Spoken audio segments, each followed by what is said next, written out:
Foreign son death of Captain America के last episode में हमने देखा था कि स्पाइडरमैन क्या कर रहा होता है जब उसको कैप्टन अमेरिका की डेथ के बारे में पता चलता है। तो बेसिकली वो बिल्कुल टूट जाता है। उसको ऐसा लगता है कि उसकी जीने का कोई मकसद नहीं है। मतलब अगर कैप्टन अमेरिका मर सकते हैं तो वो भी किसी ना किसी दिन मर जाएगा, तो इन सब लड़ाई झगड़ों को कोई फ़ायदा नहीं है। लेकिन वुल्वरीन आगे उसको बहुत ज़्यादा समझाने की कोशिश करता है, लेकिन वहाँ से स्पाइडरमैन उस वक्त चला जाता है। तो आज के इस एपिसोड में हम देखेंगे, जो कि आज का हमारा फाइनल एपिसोड है, जिसके में हम देखेंगे कैप्टन अमेरिका की डेथ अब हो चुकी है और बेसिकली उनका फ्यूनरल चल रहा है। मतलब कैप्टन अमेरिका का जो लोग हैं पूरी तरह से भूलना चाह रहे हैं, उनका फ्यूनरल हो रहा है। तो हम यहाँ पे कुछ इमोशनल सीन्स भी देखेंगे और कुछ बहुत ज़बरदस्त सीन्स देखेंगे। सो गाइस, चलिए इस कॉमिक बुक को स्टार्ट करते हैं। तो बेसिकली हम देखते हैं कि यहाँ पे पूरी सुपर हीरो कम्युनिटी जो है वो जमा हुई होती है। ब्लैक पैंथर हो, द थिंग हो या कोई भी हो, सारे शील्ड एजेंट्स, सारे मिलिट्री के लोग सब यहाँ पे पहुँचे हुए होते हैं और कैप्टन अमेरिका की कॉफिन को यहाँ पे लेकर आया जा रहा होता है। और हम देखते हैं कि सबसे पहले जो है वो लोग टोनी स्टार्क को बुलाते हैं कि वो कैप्टन अमेरिका के लिए कुछ कह सकें। तो हम देखते हैं टोनी स्टार्क स्टेज पे आता है और बोलता है, वेलकम, मैं सिर्फ आप लोगों के साथ इतना ही कहना चाहूँगा कि। और हम देखते हैं यहाँ पे टोनी स्टार्क रुक जाता है। तो वहाँ पे बैन ग्रीम यानी कि द थिंग बोलता है, कहीं ये शराब वराब तो पी के नहीं आया है। और हम देखते हैं कि वहाँ आयरन मैन आता है स्टेज पे और बोलता है कि ये इस तरह से नहीं होना चाहिए था जिस तरह से ये हुआ है। और बस हम देखते हैं कि टोनी स्टार्क की आंखों से सिर्फ आंसू गिर रहे होते हैं और उसके आगे वो कुछ बोल नहीं पाता और स्टेज छोड़ के चले जाता है। लेकिन हम तभी देखते हैं कि वहाँ पे सैम विल्सन आता है और बोलता है कि गुड मॉर्निंग, मेरा नाम है सैम विल्सन और मुझे ज़्यादातर लोग जो है फैल्कन के नाम से जानते हैं। मैं जो हूँ आज स्टीव रॉजर्स के लिए कुछ शब्द बोलूँगा।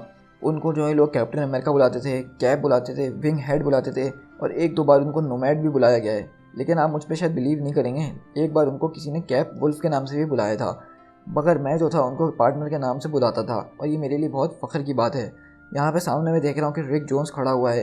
ये बात उसको पता होगी कि इसमें कितना ज़्यादा गर्व महसूस होता है। सच्चाई तो ये है कि हम उनको जो कुछ भी बोलें, लेकिन उनकी कहानी शुरू और ख़त्म स्टीव रॉजर्स से ही होती है। वो जो थे एक झंडे से कुछ ज़्यादा थे। वो जो थे किसी चीज़ में विश्वास रखते थे और उसके लिए खड़े होते थे। और वो जो थे हमेशा इस तरह के काम करते थे जिससे बच्चे और औरतें जो है इंस्पायर हो, जिससे हीरोज़ को जो है एक नई उम्मीद मिले। अगर मैं अपनी ही बात करूँ, मैं अगर अपना एक्सपीरियंस की बात करूँ, तो मैं जो है ऐसे आइलैंड पे फंस गया था जहाँ से निकलने का कोई चांस ही नहीं था। लेकिन स्टीव रॉजर्स ने मुझे सोचने में मजबूर करा और मुझे बोला कि तुम कुछ भी करके वहाँ से निकलोगे। और तभी मैं उस आइलैंड के अंदर से निकला और तभी से जो मैं द फैल्कन बना था। और वहीं पर हम देखते हैं फैल्कन बोलता है कि कैप्टन अमेरिका सिर्फ कैप्टन अमेरिका इस वजह से नहीं थे कि उनके अंदर सुपर सोलर सीरम डाला गया था, बल्कि वो एक रियल हीरो थे। और वो रियल हीरो दरअसल स्टीव रॉजर्स था, क्योंकि डेकेड्स पहले हमें उस जंग से जितवाया जिसमें हमारा जीतना काफ़ी ज़्यादा मुश्किल हो चुका था। तो मैं आज आप लोगों के सामने एक यूनिक चीज़ शो करने वाला हूँ। आज मैं आप लोगों को वो दिखाने वाला हूँ जो कि शायद आपने सोचा ना हो। तो मैं चाहता हूँ कि वो लोग प्लीज़ खड़े हो जाएँ जो कि स्टीव रॉजर्स के साथ वर्ल्ड वॉर 2 के अंदर लड़े थे। मैं जानता हूँ कि यहाँ पे बहुत सारे यंग हीरोज़ भी हैं हमारे बीच और वो ये सोच रहे होंगे कि ये सब 1000 साल पुरानी बात है, लेकिन ये इतनी भी पुरानी बात नहीं है और वो सोल्जर्स अभी भी हमारे दरमियान मौजूद हैं। और ये वो हैं जिनको उन्होंने नाम दिया था द हॉलिंग कमांडोज़।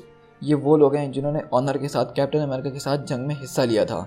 फैल्कन बोलता है कि आप सबके लिए आप सबका खड़े होने का बहुत बहुत शुक्रिया, लेकिन आप लोग बैठ सकते हैं। अब मैं बात करूंगा उन सुपर हीरोज़ की जो कि शायद स्टीव रॉजर्स की वजह से ही आए हैं, क्योंकि कैप्टन अमेरिका एक ऐसी लेगेसी है जिसको बहुत सारे लोगों ने फॉलो किया, उनके नक्शे कदम पर चलने की कोशिश करी। बहुत सारे लोग तो जो केप और मास्क भी नहीं पहनते, लेकिन वो फिर भी सुपर हीरो बनना चाहते हैं। एवेंजर्स तो अभी की बात है, लेकिन उससे पहले स्टीव रॉजर्स ने द इन्वेडर्स बनाए थे और उसके साथ साथ द ऑल विनर्स स्क्वाड बनाया था। और सैडली उनमें से बहुत सारे लोग जो हैं अब हमारे साथ मौजूद नहीं हैं। The original human torch, Toro, the विज़र, miss America, बकी बार्न्स। वैसे तो कभी स्टीव रॉजर्स से मैंने इन सब के ऊपर बात करते हुए नहीं सुना है, लेकिन मुझे इतना अंदाज़ा ज़रूर था कि ये जो लोग भी उनके साथ लड़े थे वो दिल से उनकी बहुत ज़्यादा इज्जत करता था, उनसे प्यार करता था, उनकी केयर करता था। ये सब उस वक्त की बात है जब वो जंग तकरीबन ख़त्म ही हो चुकी थी। तभी दुनिया में एक न्यूज़ फैली कि कैप्टन अमेरिका और बकी वो दोनों मर चुके हैं एक जहाज़ में जिसमें बहुत ज़्यादा एक्सप्लोसिव्स थे और वो सीधा लंदन की तरफ जा रहा था। सोचिए ज़रा कि उस वक्त कैसा लगा होगा। सोचिए ज़रा, अभी भी वो लोग मौजूद हैं जो कि उस टाइम पे भी मौजूद थे, तो उनको कैसा लगा होगा। उनको भी सेम वैसा ही लगा होगा जैसा कि आज हमें लग रहा है बगैर कैप्टन अमेरिका के। वो एक मिरेकल था सच में कि कैप्टन अमेरिका दोबारा से ज़िंदा हो गए और ऐसा लग रहा था कि हम लोगों को उम्मीद की एक नई किरण दोबारा से मिल गई है। स्टीव जो था पाया गया था एक फ्रोजन ब्लॉक ऑफ आइस के अंदर, जिसमें वो कई सालों से ज़िंदा था और हमें पता भी नहीं चला। वहीं पर हम देखते हैं कि कैरल डैनवर्स पूछती है टोनी से कि टोनी, तुम्हें उस दिन के बारे में कुछ याद है? तो टोनी बोलता है कि हाँ बिल्कुल, वो तो कल ही की बात है और वो मेरी ज़िंदगी का सबसे बेहतरीन दिन था। वहीं पे हम देखते हैं कि हैंक पिम और जैनेट भी बैठे हुए होते हैं और हैंक पिम बोलते हैं कि जैनेट, तुम्हें ऐसा लगता है कि मिस मार्वल और आयरन मैन के बीच कुछ चल रहा है? तो जैनेट बोलते हैं कि अपना मुंह बंद कर लो यहाँ पे। वहाँ पे फिर सैम जो है अपनी कन्वर्सेशन कंटिन्यू करते हुए बोलता है, हम सबके ऊपर एक बहुत बड़ा एहसान है प्रिंस नेमोर का, द सब मरीनर का, जो कि उस ब्लॉक ऑफ आइस को ज़मीन के अंदर से निकाल के लाए, और एक ग्रेटिट्यूड के तौर पर प्रिंस नेमोर जो है उन्होंने अपना रोल प्ले किया और ग्रेटेस्ट सोल्जर को उस पानी की गहराइयों से निकाल के हमारी इस दुनिया में लेकर आए। और इस तरह कैप्टन अमेरिका के साथ साथ सिर्फ कैप्टन अमेरिका वापसी नहीं आए, बल्कि इनके साथ साथ एक नई सुपर हीरो एज शुरू हो गई थी। अब मैं चाहता हूँ कि वो लोग खड़े हुए हैं जो कि स्टीव रॉजर्स के साथ कभी खड़ा हुआ करते थे और उनके साथ एक अच्छी जंग लड़ी थी। उनमें से बहुत सारे फेमस लोग आज हमारे साथ हैं, जैसा कि Avengers, young Avengers, the fantastic four, और उसके अलावा ये सिर्फ यही नहीं बल्कि कुछ ऐसे लोग भी हैं जिनको आप शायद नाम से ना जानते हों, लेकिन इसमें कोई बड़ी बात नहीं है। कुछ एजेंट्स ऑफ शील्ड हैं, जैसे कि शेरन कार्टर, जारविस जो कि एवेंजर्स का लॉयल बटलर है। ये सब लोगों ने बहुत मेहनत से कैप्टन अमेरिका के साथ बहुत टाइम गुजारा है और अच्छे अच्छे काम भी किए हैं। और सिर्फ यही नहीं, इनके अलावा भी बहुत सारे लोग हैं जिन्होंने कैप्टन अमेरिका की मदद करी और उनकी ज़िंदगी का एक बहुत बड़ा हिस्सा रहे। कुछ हीरोज़ तो ऐसे हैं जो कि यहाँ पे मौजूद होना चाहते थे, लेकिन कुछ रीजंस की वजह से वो यहाँ पे मौजूद नहीं हैं। और वहीं पर हम तभी देखते हैं कि ये सारी बातें बैठ के सीक्रेट एवेंजर्स यानी न्यू एवेंजर्स जो है वो सुन रहे होते हैं। और वहीं पर स्पाइडरमैन बोलता है कि हमें वहाँ पर होना चाहिए था। तो लोगन बोलता है कि बब, अगर हम वहाँ पर जाते तो वो लोग हमें फ़ौरन अरेस्ट कर लेते, वो हमें देखते ही अरेस्ट कर लेते। तो स्पाइडर वुमन बोलती है कि मेरे ख्याल से हमें टोनी से कुछ नेगोशिएशन वगैरह कर लेनी चाहिए थी, क्योंकि ये स्टीव के लिए था। तो आयरन फिस्ट बोलता है कि हम इसमें कोई चांस नहीं ले सकते थे। तो वहाँ पे लूक केज बोलता है कि अगर हम लोग वहाँ पे जाते तो हो सकता है कि उसकी फ्यूनरल जो है एक सर्कस में बदल जाती और वो कैप्टन अमेरिका की इज्जत के बिल्कुल खिलाफ होता। लेकिन हम तब भी देखते हैं स्पाइडरमैन खिड़की से लटक के यही बोल रहा होता है कि मेरे ख्याल से गाइस हमें वहाँ पर जाना चाहिए था। और इस तरह हम देखते हैं फाइनली कि जितने भी लोग वहाँ पे बैठे होते हैं वो सब कैप्टन अमेरिका के ऑनर में खड़े हो जाते हैं। और फिर इसके बाद हम सीधा शिफ्ट होते हैं 3 डेज़ के बाद आर्टिक सर्कल में, यानी जहाँ पे हर तरफ बर्फ़ ही बर्फ़ है। हम वहाँ पे देखते हैं कि एवेंजर्स का क्वीन जेट लैंड करता है, जिसमें से हैंक पेम, जेनेट वैन डाइन और आयरन मैन उतरते हैं। और जेनेट बोलती है कि मुझे बिल्कुल भी यकीन नहीं हो रहा कि हम ये सब कर रहे हैं। तो हैंक पेम बोलता है, ओह मैं इस पर बिल्कुल यकीन कर सकता हूँ, ये बिल्कुल प्योर टोनी स्टार्क वाले काम हैं। तो आयरन मैन बोलता है कि ये सब मेरे बारे में नहीं है, मुझे सिर्फ ऐसा भरोसा है कि स्टीव रॉजर्स हमेशा से अपने लिए यही चाहता था। वो जो वहाँ पे फ्यूनरल हुई थी वो सिर्फ एक पब्लिक के लिए थी, लेकिन स्टीव रॉजर्स जो है सच में पीस डिजर्व करता है। तो जेनेट पूछती है, तो इसका मतलब तुमने वहाँ पे जिसको दफनाया वो एक क्लोन था? तो टोनी बोलता है कि नहीं, क्लोन्स जो हैं बहुत ज़्यादा स्टूपिड होते हैं। और आपको पता है कि टोनी स्टार्क ये क्लोन वाली बात क्यों बोल रहा है? क्योंकि सिविल वॉर के इवेंट में आपको याद होगा कि टोनी स्टार्क और मिस्टर फैंटास्टिक ने मिलकर एक थॉर का क्लोन बनाया था जिसने बिल फॉस्टर यानी गोलायत की जान ले ली थी। तो इसी वजह से टोनी बोल रहा है कि क्लोन्स जो होते हैं वो बिल्कुल स्टूपिड होते हैं। तो जेनेट पूछती है, तो क्या मतलब, क्या ये शील्ड के वो एलएमडी या रोबोट्स वगैरह तो नहीं है? तो आयरन मैन बोलता है कि हाँ तुम ये कह सकती हो। तो जेनेट पूछती है, तो इसकी शील्ड का क्या हुआ? अगर वो स्मिथसोनियन के पास नहीं है और अगर तुमने उसको वहाँ पे उसके साथ दफनाया भी नहीं, तो क्या वो शील्ड इस वक्त यहाँ पे इसके साथ मौजूद है या नहीं? तो आयरन मैन बोलता है कि अब मुझे शुरुआत करनी होगी जेनेट, ये सवाल तुम मुझसे बाद में पूछ लेना। और टोनी अपना स्मिट उतारता है और बोलता है कि स्टीव, मैं तुमसे हमेशा से कुछ बातें कहना चाहता था, मैं तुम्हारे लिए जो था बहुत सारी बातें कहना चाहता था वहाँ पे सबके सामने, लेकिन मैं कह नहीं पाया। और बेसिकली हम आयरन मैन को देखते हैं कि वो दोबारा से अपना वही कन्फेशन कर रहा होता है जो कि उसने पहले किया था, और बोलता है कि बेसिकली मैं चाहता हूँ कि आज के दिन यहाँ पे तुम्हारे सारे पुराने दोस्त होते हैं, जैसा कि हल्क, थॉर, स्कारलेट विच, क्विकसिल्वर, हॉकाई, वो सारे तुम्हारे फ्रेंड्स, तुम्हारे टीममेट यहाँ पे मौजूद होने चाहिए थे, लेकिन वो किसी न किसी वजह से यहाँ पे मौजूद नहीं है। लेकिन तुम्हारे पुराने दोस्तों में से कम हम तीनों तो यहाँ पे मौजूद हैं जो कि फाउंडिंग एवेंजर्स का हिस्सा हैं। मैं जो हूँ तुम्हारी सारी बातें याद करूँगा। हो सकता है कि ये एक वजह हो कि हमेशा किसी भी आर्गूमेंट के हम दोनों अपोजिट साइड पे ही खड़े होते थे। हो सकता है कि यही चीज़ थी जो हम दोनों के बीच डिफरेंसेस पैदा करती थी, लेकिन फिर भी मुझे तुम्हारी हर बात याद आएगी। तुम जिस तरह से जंग के अंदर जीतते थे, जिस तरह से लड़ते थे, जिस तरह से हम सबको लीड करते थे, मुझे तुम्हारी हर बात ज़रूर याद आएगी। और जिस तरह से तुम बैटल के बीच में बोलते थे एवेंजर्स असेंबल, वो चीज़ मैं कभी भूल नहीं पाऊँगा। और हम तभी देखते कि वहाँ पे पानी से निकल कर नेमोर आ रहा होता है, जिसको देख के हैंक बोलता है कि टोनी ये क्या है? तो टोनी बोलता है कि हाँ हैंक, उसको आने दो, उसको मैंने यहीं पे बुलाया है। तो नेमोर वहाँ से निकलते हुए बोलता है कि जैसा कि तुम लोगों को पता है कि एटलांटिस और सरफेस वर्ल्ड के बीच कितनी ज़्यादा टेंशन चल रही है, लेकिन फिर भी तुमने मुझे यहाँ पे बुलाया टोनी, इसके लिए मैं तुम्हें बहुत ज़्यादा अप्रिशिएट करूँगा। और ये मेरे लिए वाकई बहुत गर्व की बात है कि कैप्टन अमेरिका की फ्यूनरल में मैं यहाँ पे मौजूद हूँ।